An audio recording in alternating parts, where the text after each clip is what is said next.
गळ्यासाठी जी piping पट्टी आपण अशा तिरकस कापडात कट करतो आणि इथे तिरकस कट देऊन दोन्ही पट्ट्यांना क्रॉसमध्ये ह्या अशा ठेवून जोडतो। तर बघा अशा जोडल्याने काय होतं आणि एक नवीन ट्रिकने जोडल्याने किती फरक दिसतो ते आज आपण बघणार आहोत। आता ह्या नेहमी आपण ह्या पद्धतीने जोडत असतो, गळ्याला पाइपिंग करण्यासाठी पट्टीला जोड द्यावा लागतो तेव्हा। तर हे असं जोडल्याने काय होतं, दोन्ही बाजूला हे असे कॉर्नर दिसतात आणि ते कट करावे लागतात आणि तिथे थोडासा आकार सुद्धा बदलतो।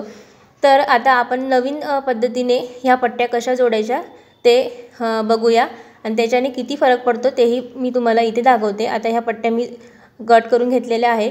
आता नेहमी आपण ह्या क्रॉस कट करतो तर तशा कट न करता नॉर्मल अशा सरळ कट करायच्या आहेत।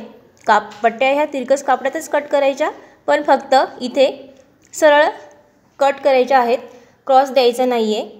आणि आता इथे हे असं ठेवायचं आहे। आता तुम्हाला मी समजलं नसेल तर परत एकदा सांगते।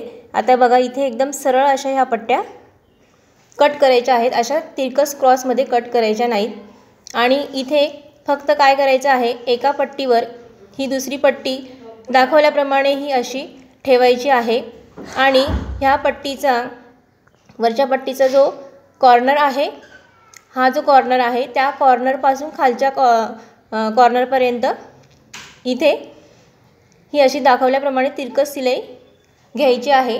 हे असं तिरकस मार्किंग करून त्याच्यावर सिलाई घ्यायची आहे। आता ही सिलाई घेतल्याने बघा किती फरक पडणार आहे। अजून माझ्या चॅनलला सबस्क्राइब केलं नसेल तर प्लीज चॅनलला सबस्क्राइब करा आणि प्लीज व्हिडिओला लाईक करा। व्हिडिओ पूर्ण बघा, 2 मिनिटाचाच व्हिडिओ आहे। आता बघा हे असं जोडल्यामुळे बघा या पट्टीमध्ये किती फरक पडला, कॉर्नर अजिबात निघत नाही। आता हे जे मार्जिन होतं ते कट करायचं राहिलं होतं ते कट करते। आता बघा किती फरक पडला आहे, बघा अजिबात कॉर्नर इथे दिसत नाही आणि पट्टी अगदी व्यवस्थित जोडली जाते। नवीन शिकणाऱ्यांसाठी ही खास टिप्स आहे। धन्यवाद।